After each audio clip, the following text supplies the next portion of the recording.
Coming up on this week's Royal Exclusive, is Harry about to pull the plug on his UK comeback? Why is the King's tax bill making headlines? And has Charles quit Buckingham Palace for good?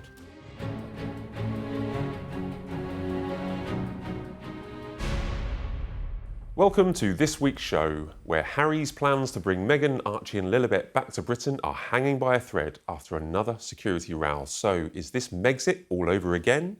Meanwhile, the King has revealed he's paid nearly £13 million in tax, but is the real story the £100 million bill facing taxpayers to fund the monarchy? And after spending £369 million refurbishing Buckingham Palace, Charles has reportedly decided he doesn't want to live there after all. I'm Matt Wilkinson, Royal Editor of The Sun, and joining me to unpack it all are Royal reporter for news.com.au Bronte and Talk TV host Mark Dolan. Welcome to you both. Now, look, Mark, what's been going on in the last days and weeks? We have a situation where Harry has announced that he's going to come over with his children. They're going to accept a royal house and all the security that comes with it. And then we learn, oh no, he hasn't actually accepted it at all. And he's now saying, well, actually, if I don't have security, I can't bring the children. Look, the circus has been built. The tent has been built. The plot of land is there. Are we going to get our performers coming over? Is anyone going to pay to see them? Well, this row is not logistical. That's certainly how the Sussexes are painting it, and their relentless, ruthless public relations machine, that this is logistics, it's about safety. It isn't. It's political, and it's family politics. And what Harry and Meghan, I think, have identified is an historic opportunity to get that 24/7 armed security whenever they're in the UK, and potentially with that precedent set when they're overseas. So they've got King Charles over a barrel because we know that he wants to see his grandchildren. And the wider aspect of this is that you cannot do business with the Sussexes, because if you try to have an arrangement where you're generous, you say this trip is going to happen with our blessing, that's the palace. We will even provide royal accommodation, and it's most likely Charles will meet his grandchildren. There will be photographs and all the rest of it. Even having rolled out that red carpet, you've got trouble, and that is classic Sussex. Classic Sussex. Classic, there's a great line. It is classic Sussex. It feels like classic Sussex. It feels like Megxit all over again with all this toing and froing. Bronte, on Friday night, do you remember, we were given an op note? Exactly. This is what's going to happen. They're going to come over with guaranteed that the children are coming over, Meghan's coming over, this is where we're going.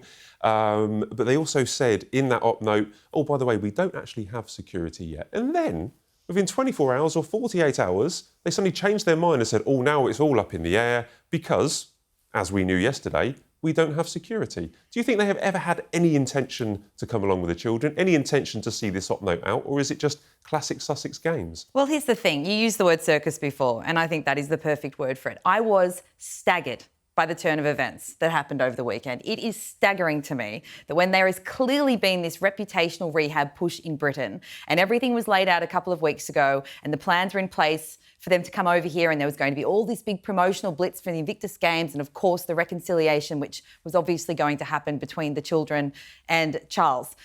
For this to then come apart so quickly and in such a catastrophic way, no matter what happens now, and I do believe that they're still coming over, the information we have is that they are still coming. So the current situation, just to be clear, I mean, I'll have to check my phone in a minute, it might change in 5 minutes, Exactly. But they're still sticking by that op note on Friday night that it's all going to go ahead with the children, but yeah, sorry. Yes, it is confirmed until it's not. Yeah.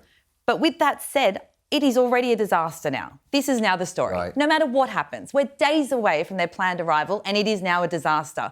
And the thing is, Harry has played, this is the part that staggers me, he has played so clearly into the hands of his biggest critics, because all that they are ever accused of by people that they're detractors is this is emotional blackmail, there's a circus around you, everything has to be very dramatic, it's a soap opera. Whether you believe that or not, the optics are, well, what is this? This is exactly what it looks like. I don't think he's emotionally blackmailing his father, if I can be, to be frank. I think he's being emotional. I think he's reacting to information he got at the end of last week. But it doesn't matter whether he's doing that or not. It's exactly what it looks like. Well, the critics do say it is emotional blackmail, and so some people argue, you know, does he actually ever intend to genuinely bring the children over? Or is this, as Mark pointed out, you know, a political game with the family? Well, from what I've heard from people close to them is that, because the question is, why were these plans confirmed then if we didn't have that security package already in place. But the security package, And it was- they Oh, said I'll tell it you wasn't. for why. They said it wasn't when they confirmed the plans, and then they said, actually, But apparently... I think I can answer that. Okay, go on. Right, and I don't want to hear the rest of your thought, but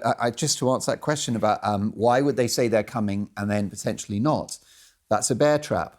And again, we're back to classic Sussex. It's what they do, because you're damned if you do and damned if you don't. We saw that with the late Queen, who rolled out the red carpet for Meghan, broke convention to make her comfortable. What happens? Throws it back in her face. You cannot give these people enough. And you're so right that what they've done with regard to this, it was a good news story, wasn't it? They were going to come back, the King was going to meet grandkids, potential rehabilitation, who knows, maybe even a handshake between William and Harry behind the scenes. That's certainly... No, that's You've gone too far this time, Mark. We've all had a drink. That, by the way, I will, on the record, that is the wish of Theo Rycroft, who is Charles's fixer, who wants that to happen. But as you say, go whistle. But the bottom line is it's gone from a good news story. And what Harry and Meghan have done, they're very self-destructive. They have snatched defeat from the jaws of victory here. It's actually unbelievable what I've been hearing from that side, because again, to that question, why were plans so advanced to the point of being confirmed with an ops note if this wasn't all in place and if this was still the sticking point? And what I'm hearing is he was led to believe, because this review had been announced at the end of last year, that Harry had reason to believe, and I don't know the specifics of it at all, but he had reason to believe that he would be getting the protection that he wanted. Now, obviously, he's gotten this news on Friday, around about the same time as the operational note went out. And he's gotten really emotional about it. And to the original point I was making, even if you're going to be objective about it, I don't know his motivations, but even if you're going to say, you know, maybe this really is just him being very afraid for his family and the threats that he feels that they have here, it doesn't matter, because now the war's been lost anyway. This is Was the he story. worried about Meghan when she went to Paris on her own for Paris Fashion Week, or their trips on holiday to South America, you're or the right. fact that they live in America, the United States, a great country where you have a legal right to own a handgun? How is it not secure to take your children to Buckingham Palace, where there are literally soldiers out there that have fought in wars, and also police officers with machine guns? Have your children there to meet the King. How is that not safe? How on earth do you how can you reach that conclusion? I've got a rhetorical question for you both. When was the last time that, you might have to answer this, don't worry, I'll answer it, but when is the last time that we heard that William had taken George, Charlotte and Louis round to see their grandfather?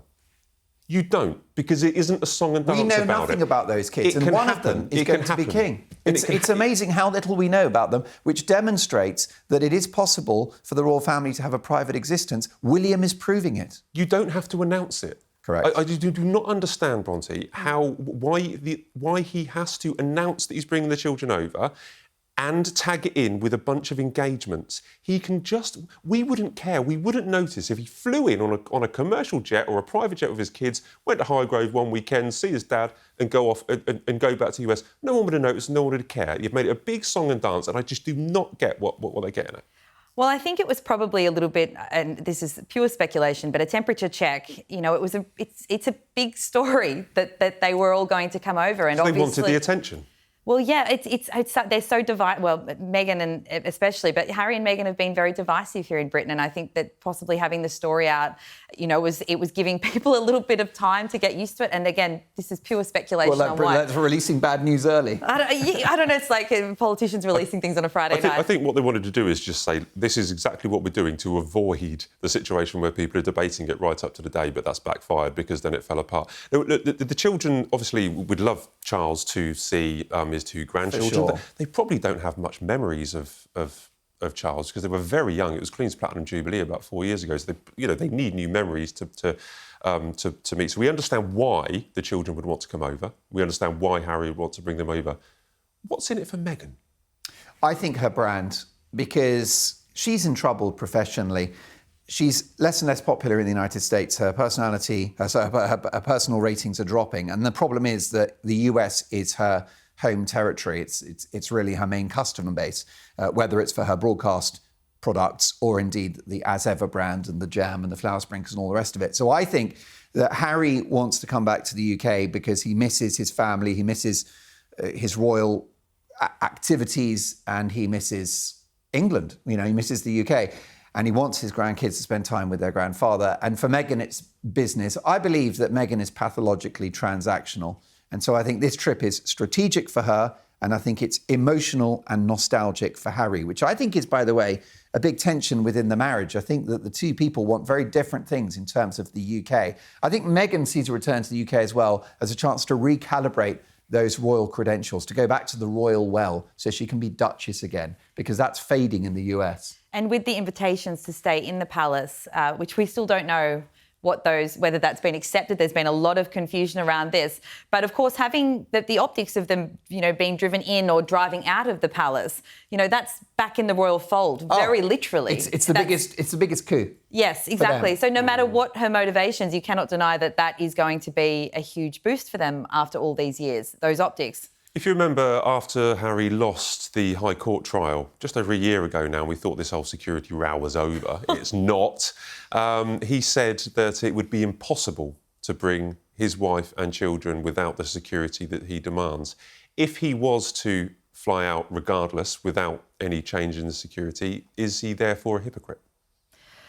I think that Harry simply needs to get out of his own way when it comes to the security. I will say this, we won't, as you know, you well know, it's been years and years of this security battle and it's getting into the weeds in it. There's so many details. I do understand fundamentally his point. I think his motivation is a genuine fear for his family. But with that said, he just has to accept, as you said, it has been a year since he lost in the Court of Appeal. He must now pivot. He must now make different plans and get out of it feels like he's very, very stuck in this.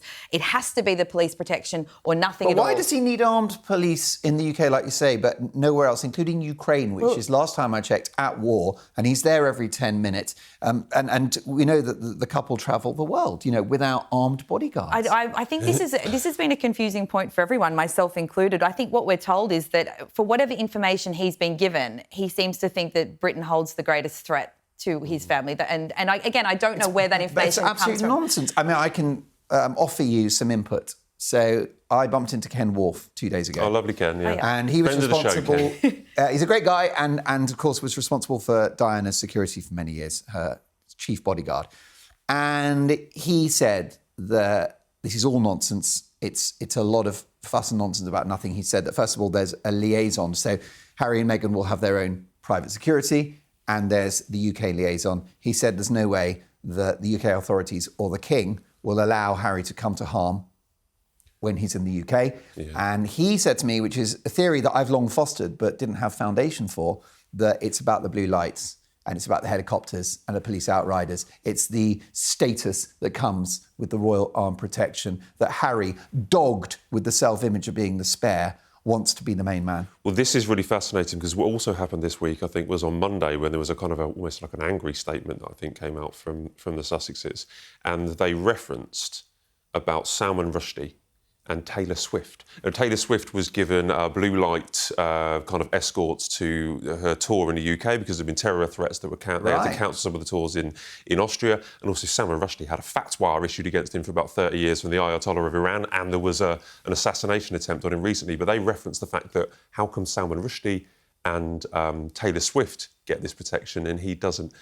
Does he have a point? Should we just say it would end so much drama? It's not going to. We'll talk about money later. It's not going to cost that much money. Just give the crying toddler what he wants, and all the drama would just finish. Why not just devil's advocate? Just let him have security. Mentally, and especially because we've discussed personally, and we've discussed it so many times on the show. I'm thinking just exactly. let's just draw the line in the sand. You're a mother. What do you do with a child if they're moaning and whinging this? I think it's bad give them the parenting. ice cream. Honestly, here's the TV remote. Take the iPad. I'm going to the pub. I think the official answer is you don't give them what they want. But in this case, it is it is this one trip. Again, I don't know what information he and his team are privy to that he is this concerned about it, and that they have drawn those comparisons where, as you say, Taylor Swift they just had that massive threat elsewhere. So I don't know what that is. I don't think there's going to be any end in sight to this until he does actually make his first trip over here. And we know that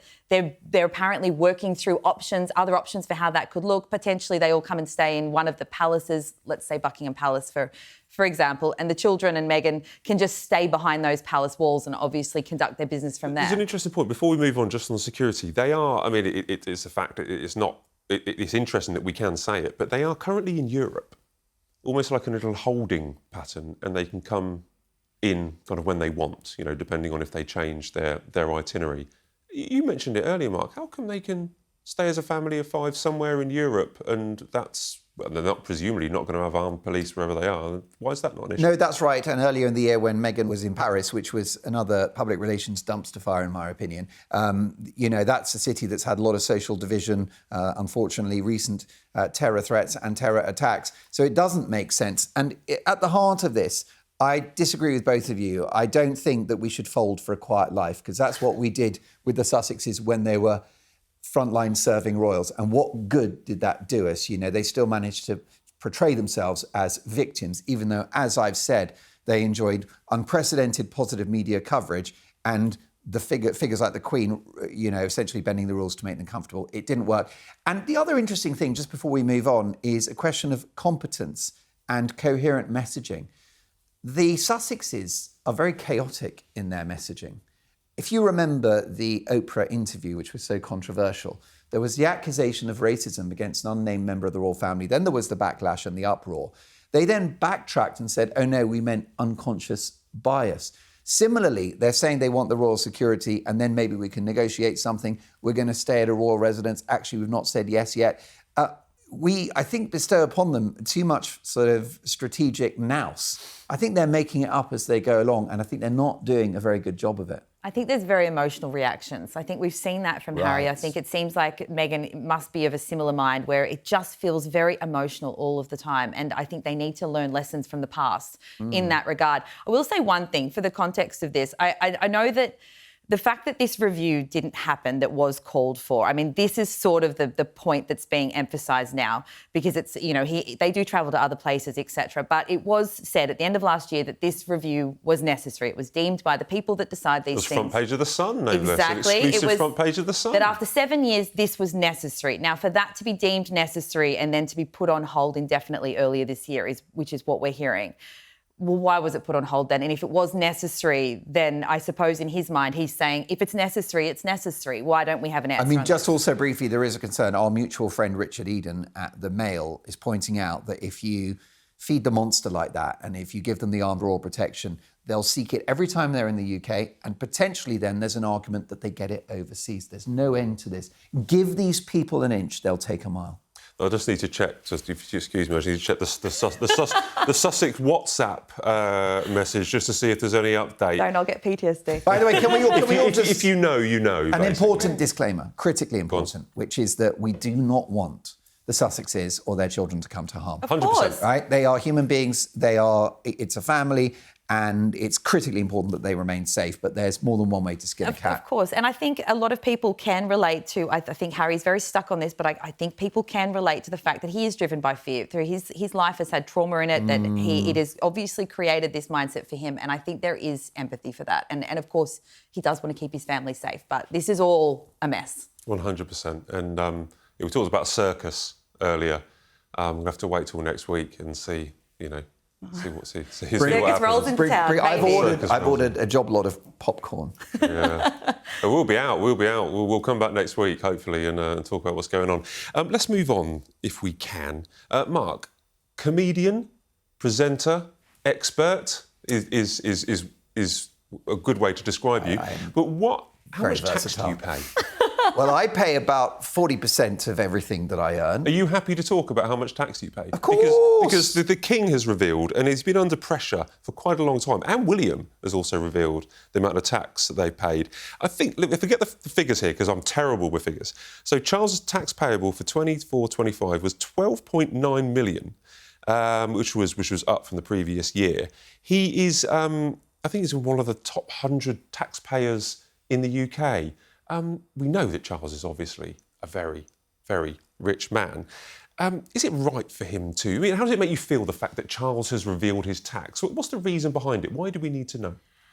Well, I think it's the context of why it's happening now, I think, is very important. There has never been more scrutiny on the royal family and more calls for transparency. And I think a lot of it stems from issues in recent years, particularly around Andrew Mountbatten-Windsor and his former official role, and the fact that this is now getting scrutiny that it had never had before. I think that the King and also William have realised that now is an excellent time to get on the front foot with this sort of detail. And I do applaud that. I think it's important that they do see that, and this is what has been briefed out there as well, is that they want to start an era of more transparency. This is part of that greater drive, and I think it is a crucial thing. With that said, it does also raise questions. We know he paid tax, but we don't know the breakdown of that tax at all. So it doesn't really tell you how wealthy he is, which is truly, I would like to know, personally. In actuality, it's not a tax, because if you pay it voluntarily, that's not actually a tax. But I'm being a pedant. You're right, and the monarch is under no obligation to pay tax. I think it's a step in the right direction. And to be fair to Charles, he's been looking at this for a very long time. When he was Prince of Wales, he was the first heir to the throne to publish his tax return. So this hasn't been, his hand has not been forced. He's a very smart man, and he has tried to gradually modernise the monarchy since he took to the throne, and that will continue under William. It's a clever thing to do, and the British monarchy has been very successful always throughout its history of trying to be more transparent, having a good relationship with the public upon whose largesse they rely. Let's not forget the Queen Mother, those amazing images during the Blitz. They get it, and I think, was it the Queen Mother that in the 80s said to Diana when they were touring some city centre, we're paying the rent. This is what we do. So they're very pragmatic. I think they're savvy. They are PR conscious. I think it is the right thing to do. By the way, it's no mean feat, because the tax affairs of the King and the Prince of Wales are Byzantine and complex. There are so many income streams. And so it's actually quite difficult to reveal how much tax you pay. But it's got to be done for the future credibility of the monarchy. What I will say, there's a lot of negative headlines about how much money they make, how rich they are. Get over it. It's the royal family. Shock horror. Royal family are rich. And also this rich stuff. I mean, so many of the assets, they're not going to start selling crowns on eBay. And Charles isn't like, going to rival Andrew Tate for the number of Lambos he's got in the garage. So they are actually, notwithstanding their prodigious wealth, I think they're quite parsimonious as a family. I think the Queen struck that tone. Well, do you remember I worked with a colleague actually, Ryan, he worked at a paper about 15 years ago, and he got a job as a footman. And the late Queen was having a breakfast she had to have her food out of Tupperware, and she had leftovers, and they lived quite a Spartan life. The Roberts radio and the Tupperware, and we know Charles is notorious for recycling his clothes to the point where Grant Harrell was telling me that he's got one particular favourite tweed jacket, and it goes to the dry cleaners for repairs about twice a year. I believe that. And Grant was back, because Grant now is on Civvy Street. He's a member of the public. He's a normal person. And he still uses the same dry cleaners. And he has a jacket that you see, a picture of him at Highgrove a couple of years ago that he has literally had for 20 years. It's kind of threadbare, and there was a picture of him walking around in his garden. He's had it for decades. But that's why rich people stay rich. Of course it is. And I was going to say, also just quickly before we move on, that was such a good point, though, that the King has led the way as the Prince of Wales with this in the past, with his tax. And what I did find interesting this time around as well is that Prince William actually is the one that wasn't revealing it in the past, and now he is. So again, at this moment, and particularly in this context, it's interesting that they are both in step in driving this new era. For the record, Prince William's Duchy of Cornwall paid £7.76 million in income tax and capital gains tax. So that's top earner as well. They're not hiding from it. It's a difficult issue, and they're not hiding from it. I asked you about your tax because I don't want to. Most people don't want to go revealing their tax or even how much they earn. I just think it's quite a brave move. Yeah. But sticking with money. Are they worth the money that we give them? Because the core funding of the monarchy is to jump to almost £100 million a year. I found it really interesting that it was 9.96. It's almost like when you go to a shop and something's £9.99. You think, it's not really a tenner. It's only 9.9, but it's almost... Does that happen when you put your receipts into the boss here at this interview is over. Exclusive. £100 million a year. So there's a new formula to calculate the sovereign grant, which is a very archaic, complicated system that was set up by the Tory, redesigned by the Tory government about 15, 20 years ago, where they get a certain percentage of the Crown Estate's profits. Obviously, the Crown Estate goes up and up and up. The money never comes down. so the monarchy never get less than last year. It can only go up, but it does face a lot of opposition. Are they worth the money? That's a great question, Matt. And as you say, that sum has been set, and it is set, and we're told about it, and now it's in place for 5 years, and they are costing a lot. That core sovereign grant, because obviously it went up while the refurbishments or the resurfacing was happening on Buckingham Palace. This is £369 million they spent on Buckingham Palace over that. We'll get on to Buckingham Palace in a minute. So I won't jump ahead, but there was an extra amount added, of course, while that work was happening. But so we're looking at the core amount. And what I found really interesting in these documents is the fact that core grant has gone up in 3 years. It's doubled. And to your question, are they worth it? Well, people, especially right now, they want to know that they're getting their money's worth. I think that there is a lot of respect for the king. We've actually seen in this era of a lot of global uncertainty that he has been playing a major role on the world stage. They do a lot of great work. I think they're... At the same time, the monarchy, there was a poll just a few weeks ago, I believe it was, where support for the monarchy had dropped to its lowest point yet. And these things are all sort of happening at once. I don't think there's any clear answer on how people feel about this number. I think it's a jarring number when you look at that jump in 3 years. But with that said, I think time will tell now. Moving forward, there are things in place. I think that people... the king will need to stay the course, but there is constantly that question about, is the monarchy fit for purpose? Are they worth the money that we're spending on them? Well, this is the money to almost like run their household and to run the working side of the royal family, so all the engagements and the travelling and stuff like that, and going abroad. Is it value for money for us, do you think? I think it is. And let's not forget that the world has seen a massive jump in inflation in the last few years, post-pandemic, post the war in Ukraine, then the war in Gaza. We've got the Strait of Hormuz blocked. So, I mean, we don't have the world's smallest violin here, but the costs of running the royal household have gone up, just like costs have gone up across the board. The other issue is that I think that jump is significant, but I think it will be tempered by a monarchy that is seeking to live within its means to a greater extent now than ever. So, for example, the coronation was pared back. And that was quite controversial at the time because people thought, no, we're getting a new king. Let's do this properly. Let's put on a show. There were politicians who were quite cross that Charles had decided for a more modest affair. But that set the tone. William's going to be the same. He, for example, has, we think, his forever home at Forest Lodge. So that's a more modest affair than some of the other royal properties. It's on the Windsor estate. So I think that, yes, it's expensive, but I don't think now that the rate of, the rising cost is going to be exponential going forward. And what I would say is that critics, cynics know the price of everything and the value of nothing. 100 quid is a drop in the ocean. The way I see the royal family is it's part of the UK brand.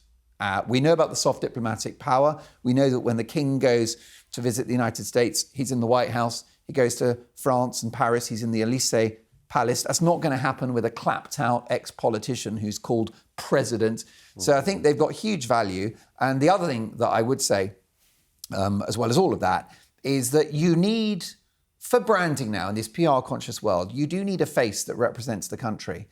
And the way I liken the royal family is how Hollywood will use Tom Cruise to sell a movie. And for me, King Charles is our Tom Cruise. I love that. He's our Tom Cruise. I think you are exactly right in terms of that value. And I keep thinking about the America trip, for example, in that case. But also in terms of the grant going up, I believe it was, and to your point about the royal properties, as well for the backlog of maintenance on royal properties, which there's an argument that this is part of Britain's culture and identity as well. So there are elements in there, the royal family is the beating heart of your culture as well. Like people come here just to see them and to be part of that. So I do take your point very much on that, but it is still obviously a large figure. Well, the US trip that you just referenced there is really interesting because I went on it and I was there I was there for his after dinner speech. I was there in Congress when he made that speech. I saw the reaction. Imagine trying to put a bill on that. Imagine, trying to charge the UK taxpayers and saying, "No, it's priceless. You can't put a bill in it." I think this is cheap. But I don't want to get carried away. Well, you're right, because it's a moment of the country is on a bit of a downer at the moment. We've got an outgoing prime minister, the economy is struggling, and there are lots of social issues within the UK. And Charles's speech to Congress was a massive uplift for the country, I thought. It was incredibly helpful, and I think it was worth the money. What I do struggle with, as we touched on earlier, was the £369 million that's been spent on Buckingham Palace. You mentioned about William and his forever home at Forest Lodge. He's not going to be living at Buckingham Palace. The King and Queen have made it very clear now that they're going to stay at Clarence House. I mean, legend dictates that if the Ravens left the Tower of London, the monarchy would fall. Will that happen at Buckingham Palace if the royals abandon Buckingham Palace? No, I think it's a very symbolic building, and it's where so much of the administration of the monarchy happens, and those public-facing events, and of course the money shot, which is the balcony. So it's not going to lose its significance. In terms of the cost, that is definitely not a personal advantage to the king. It's a public building. It's ours, effectively, and it costs money. We've got the House of Commons. The Houses of Parliament are going to need 3 or 4 billion to prevent them sinking into the sea. Buckingham Palace is no different. Well, they talk about how open it is to the public, but they've been briefing this for a couple of years, to be fair, saying that an increase in the amount of events and the amount of people that go through the doors to attend royal engagements. I was thinking about this the other day, that it just feels like it's becoming the world's most expensive community centre. Genuinely, it's just a vast building in the middle of London that is now a community centre rather than an official royal palace, and I think that's sad. Well, I do think I have a level of sadness about this. I mean, does it really matter where the king lays his head at night? Well, I think back to when I was younger and I flew over from, the accent gives it away, I'm Australian, shockingly, not British, and when I'd fly over here and we went and you wanted to see Buckingham Palace and you'd look for the flag and you'd think you could maybe see the late Queen sticking her head out the window. Yeah, I'm not alone in this. This is very much the theme of why people get so excited about going there. And so that part of it, I do think there's a sadness. It's been the monarch's home for, 200 years or something. And I can understand why Charles and Camilla, they're in their late 70s. Charles has had health battles. They are settled in at Clarence House, which they prefer as a residence. I understand why they don't want to move. The argument is that it will be now more accessible to the public. But as you say, it's not cheap. I think that there's an option here where maybe a way to sort of temper this is to allow more access to the public, or maybe even offer it as, the Vatican you can go to for free, the White House you can go to for free. So, I mean, you have to book it. But I think that it is a sad thing to lose, but perhaps if there is enough of a push where the public feels like they're getting their money's worth with all of the money that's been spent on it, it might temper the sadness of... And also we'll see him drive back and forward between Clarence House. Great, we'll see him drive back and forward. But it's weirdly symbolic that no one in the royal family, the King, the Queen, William and Catherine, want to live in Buckingham Palace, but they're saying, hey, Harry, you can stay there for a couple of days when you come over. Well, that's true. I mean, you're just like one of the worst rooms, in the house reserved for Harry. What is the issue with Buckingham Palace? Is it drafty? Is it too big? Why is it unattractive? It's a fishbowl, isn't it? We know? I think they've described it as a fishbowl, like where I think it's too public. I think the entrances and exits seem to be. I mean, I think it was Harry that described it as a fishbowl, or someone has previously. But I think it's because it's right at the centre there, and it is a little bit less discreet with their entrances and exits, etc. And isn't it? You would know this better than I, because you go there for all the time. Yeah, you regularly visit the palace. But it's an older building that's not as well, not now. I mean, we've been in and seen some of the renovations on the West Wing West Wing, I'm trying to remember my compass points. The East Wing that overlooks the Mall. It's glorious in there. They've renovated it. It's absolutely beautiful. You can go in there as a tourist if you like, and you can see some of the rooms. And they've got loads of stuff from the Royal Collection Trust. It's a wonderful building. I think as long as it remains a working building, that's good enough for me as a taxpayer, because I don't want it to be a museum, because at that point it becomes like a capped tooth. Yes. It's purely a cosmetic affair. And that's what I absolutely love about Parliament, is this arcane Victorian structure is still the home of our democracy. And it's where MPs, field constituency inquiries. And I think that adds to the status and magic of Parliament. And I think it's the same for Buckingham Palace. It's got to be the monarch's HQ. The late Queen used to stay there 4 or 5 nights a week, or 3 or 4 nights a week, because it was in the heart of London, and you could, you get audiences and stuff like that, and then go back to Windsor at the weekend. It should be the heart of the monarchy. And if they have the offices there, etc., as you're saying, if it maintains that, and I think that it is this idea that it will be Crown HQ still, as long as that does continue, it will... It should never become an ornament. I think that would be a real shame. And just a thought about the next generation. I think Charles is doing his son William a favour, because it would be a very bad look, the optics of Charles living at the palace and then William takes to the throne and doesn't move to the palace. It would be very jarring. So I think it paves the way for William and Catherine to be king and queen in a different way when they take to the throne. Interesting, I agree with that. Talking about Catherine doing things in a different way, how do you feel about Catherine's 3 Peaks challenge? Because I was working on Sunday, and it's supposed to be quite a long week, and I got a message saying something's going to break, something's interesting going to happen about Catherine. You immediately think, oh no, is it health? Yes. Oh no, is there some kind of new announcement? They said, no, this is upbeat. And we found out that she had just completed, like literally minutes earlier when we got the announcement. And these are the 3 Peak challenges is Ben Nevis. I suppose to our American viewers, they're probably just little small hills, but in the UK, they're quite big. You've got Ben Nevis, Scafell Pike and Snowdon in North Wales, and you're meant to complete them in 24 hours.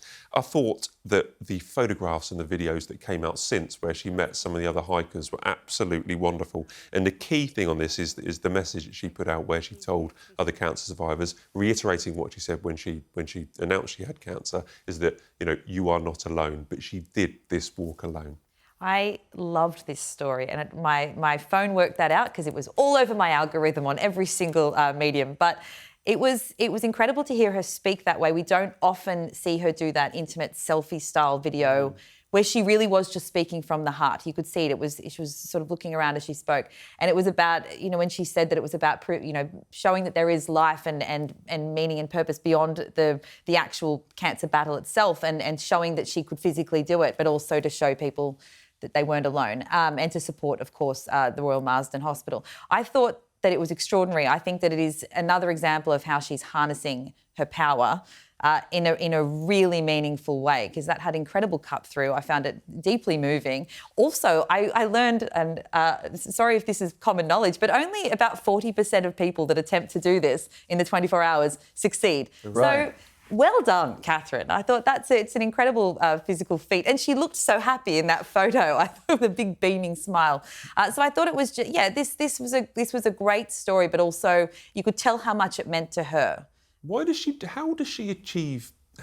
she able to do this so well?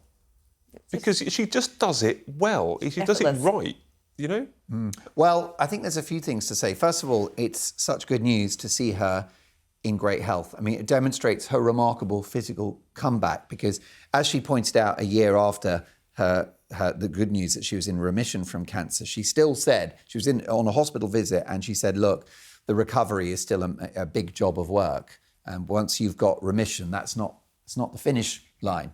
And, therefore, to achieve this feat, that, as you mentioned, 40% of people can pull off, having had that physical trauma, is unbelievable. It shows her fortitude.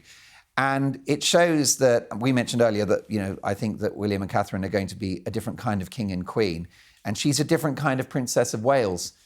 I think that she and William are very united in this idea that they don't want to be so ceremonial. They don't want to just open hospital wings and kiss babies. They want to make a difference. William through the Earthshot Prize and through his focus on homelessness, among other things. Catherine, in regard to the importance of nature for children's mental and physical health and our wider mental health. And so this physical challenge ties in with her passion for nature. So her messaging is clear. She manages to be discreet, normal, private, and yet incredibly sort of elevated with this high status. Burst of publicity when she needs to, and then retreats again. Yeah, this is it. And she's, what I'm trying to say in a very sort of bad way, is that she's regal, but also wonderfully ordinary at the same time. You feel like you kind of know and you can approach her, like people did approach her on the walk. She's every inch a princess, but also she's Catherine. And I think that's an amazing achievement. And, she's on a roll at the moment. She's got her health back, clearly. And her and William are allied on, why they're here and what their role is. And then the other issue is that trip to Italy was a triumph as well. It was just what happened on Sunday, as I say, the kind of the way the kind of day worked, it was just such a nice tonic from what had gone on the previous 24, 48 hours, Bronte. It was just such a nice kind of relief. And she go, this is just, I'm a bit happier now. Clear That's what she brings. messaging. We know what we're reading. We know what we're looking at. It's a happy story. It's a clear-cut story, but it's also one that's very inspiring and exactly what you're saying. Just a good, feel-good royal story. No confusion. We just got a couple of minutes to talk about... me and Bronte were out together a couple of weeks back and we went to a cinema. Me and Bronte went to a cinema. However, we were with Arthur Edwards and Ingrid Seward as well. It wasn't just us two. And we did a lovely documentary on Princess Diana. It's out today because this is actually what would have been Princess Diana's 65th birthday. It's called Her Legacy, now live on our YouTube channel if anyone wants to watch it. I just thought maybe as it is her birthday, do we have time to possibly share any memories or thoughts about Princess Diana, looking back, you know, on her life? I mean, you're old enough, obviously, to remember Princess Diana. What are your memories of her? Most definitely. Well, I was born in 74, and of course, when she came onto the scene in the 80s, it was a global news story.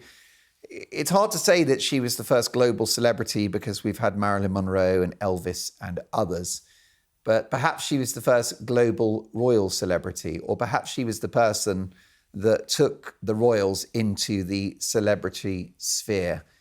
And what can you say about this woman? Well, the headline is that we still miss her. That there's a massive hole in the nation, in the country, in our culture, a vacuum in her absence. I really think she's missed to this day, obviously by her kids. And, you know, that was a tragedy that, you know, we'll never forget that footage of the boys following her hearse on the Mall, all the rest of it. But, you know, what can you say about this lady? Empathy, beauty.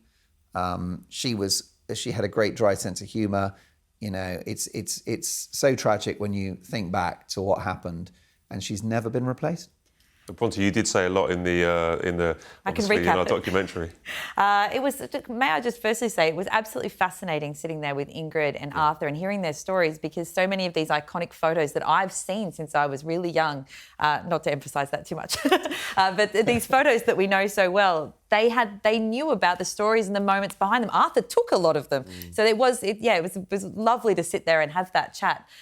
With that said as well, it's incredible. I was quite young when she passed away, but the fact that her legacy remains to the point where we all feel like we knew her a bit. I know so much about her life, not from this job, but from the fact that, you know, she's gone, but this legend just remained for so long. And I think probably my earliest memories of a wedding that was not one from Disney was hers. I remember seeing the photos, and that happened years before I was born, and yet I was so aware of them as a young girl. It's Diana. She was the princess, the fantasy princess that we all loved. So from a very young age, I knew all about Diana and greatly admired her. Huge legacy, and as I say, the documentary is out now, Diana at 65, and it's out on our Royal Exclusive YouTube channel. Great. Now, we always like to spoil our guests as much as we can here on Royal Exclusive, and this week, as if by magic, we've had a special delivery from Buckingham Palace, and this is an afternoon tea plushie set. Should we dig in? I'm going to have to stand up and show you what we've got. Now, as I say, this is from the Royal Collection. This is from the Buckingham Palace shop. Can I hand these out to you? Please. OK. And you have to guess what they are. That's pretty obvious. It's a furry teapot. It's a furry teapot. And I like it. Now, special prize if you know what this one is. I never thought I'd hear you say the word plushie, Matt, so this has been a real treat for me. What is that? I believe... Oh, wait, is it a cake? I believe that's some kind of with cake. With a face. Is it a scone? It looks like with clotted cream? It looks like maybe a scone. This one, I know that's a Battenberg, so I'm going to keep that. I'm a big fan of Battenberg. And then we have one extra one, which that goes with your teacup there. Well, thank you very much. And that is very smart, very nice this is merch. Keychains. This is the afternoon tea plushie range. It includes a teapot keyring, a teacup toy and keyring, a slice of Victoria sponge cake keyring, a slice of Battenberg keyring, and apparently a cucumber sandwich keyring, which we don't have here. I'd love a cucumber sandwich keyring. I think maybe someone's taken that before it arrived on the table. Is this why the king pays so much tax? This is where they're getting all their money on this from. merch, which is must-have. Apparently around 27,000 cups of tea are served every year at their annual garden parties, but it's worth, when you talk about the King's green credentials, that these are 100% recyclable material. So if you wanted to throw them into the bin, it's absolutely fine. But no, what do you think of these souvenirs, Mark? I think it's great fun, and I think it's all part of the branding of the royal family and of the monarchy. So if it's good for them, it's good for Britain. So it brings out the patriot in me. There you go. Perfect. Bring on the merch. I mean, by the way, there's a long history of merch. Let's not forget the Charles and Diana tea sets. Oh, yes. And the tea towels. So, and then, of course, I think going back to 77, there was a lot of merch around the Queen's Jubilee. So it's not a new thing. I have a Charles and Diana tin bin, like waste paper bin. I don't know why I have it, but it's from their wedding. Yeah, I have a Charles and Diana coddler. Do you know what a coddler is? No. Don't worry, it's a family show. Yeah.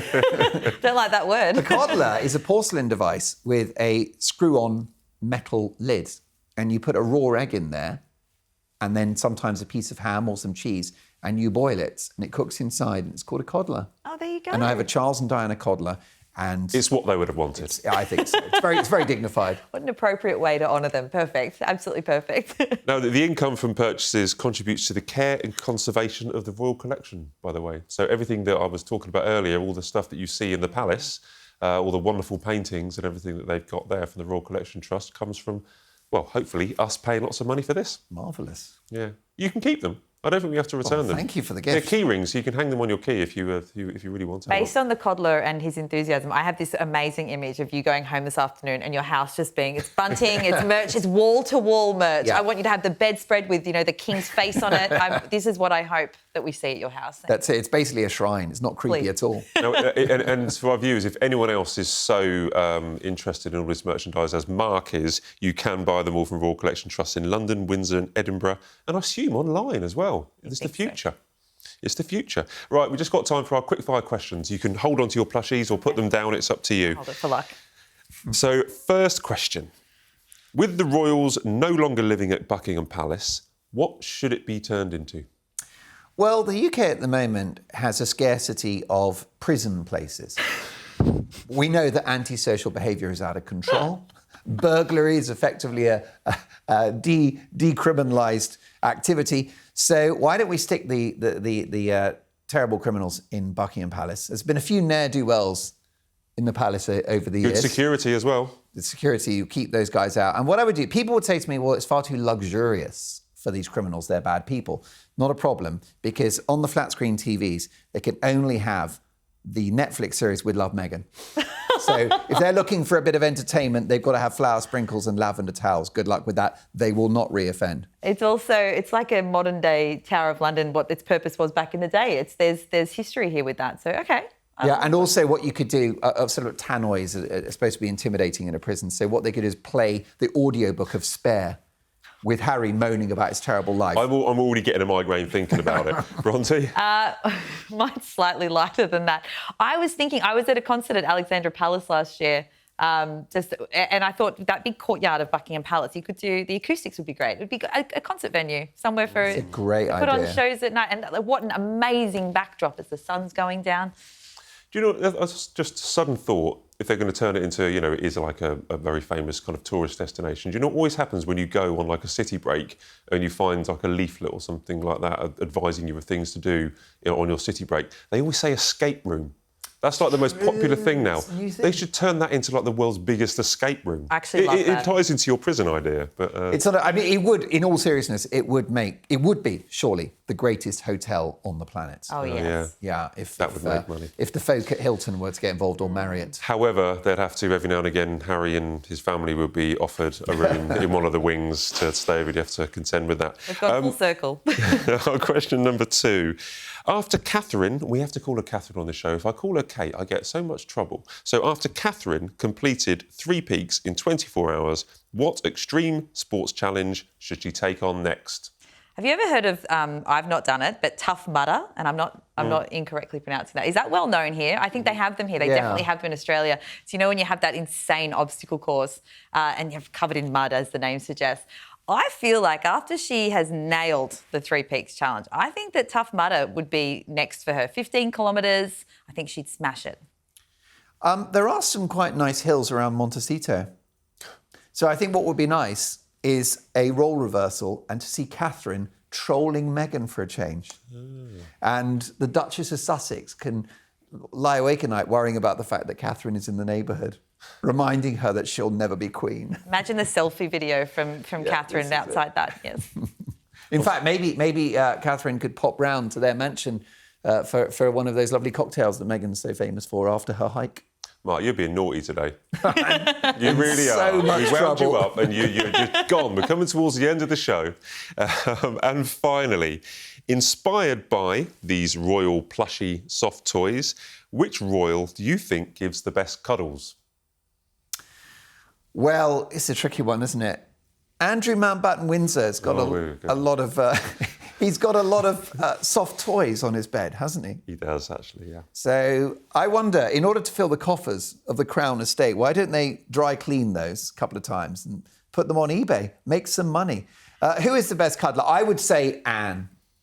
You think? Yeah. They'd be rare, those ones, though. Maybe that's Rare, why. and that's why they're so special. I think that, Catherine always looks like she does when she's out. I think the King, though, he's got sort of a cuddly grandpa vibe about him. He's always got this big smile. And there was that rugby photo, I think it was last year, for the women's rugby team. The New Zealand women's rugby team. it. That was a brilliant photograph. Yeah. I think maybe the King, yeah.